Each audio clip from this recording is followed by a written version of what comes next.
Nous sommes à la pisciculture de Villette, qui est un élevage fondé en 1896 dans les Yvelines, à 60 km à l'ouest de Paris. On a une quinzaine de bassins d'élevage ici et c'est assez modeste. On élève ici des salmonidés, donc la famille des truites et des saumons. Ils sont dans une eau abondante, fraîche, oxygénée, qui est notre rivière, la Vaucouleurs, qui est potable.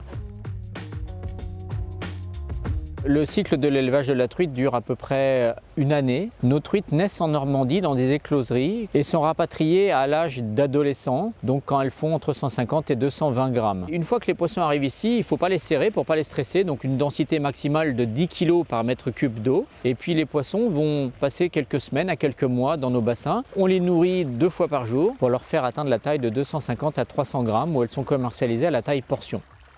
Une partie de notre production est transformée en poisson fumé. Pour ce faire, nous salons les truites qui ont été tuées à la taille portion. Une fois salées, elles sont passées en chambre froide pendant 24 heures pour reposer et ensuite elles sont fumées au feu de bois sur les braises. C'est très original, ça fait un produit très moelleux, onctueux, savoureux et très différent du poisson fumé à froid qu'on a l'habitude de voir dans le commerce. Nous avons une activité qui est soutenue toute l'année, mais on a une pointe d'activité à Noël pour les poissons fumés. Alors là, c'est le coup de feu. On va avoir à peu près 30% de la production annuelle de poissons fumés qui va être fait en l'espace d'un mois.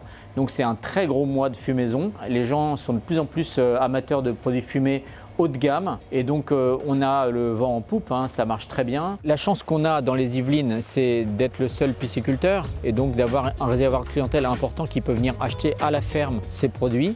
Nous, on a toujours pratiqué de l'aquaculture durable et du circuit court, donc on est heureux qu'aujourd'hui ça revienne à la mode, mais c'est ce qu'on faisait déjà il y a 50 ou 70 ans ici.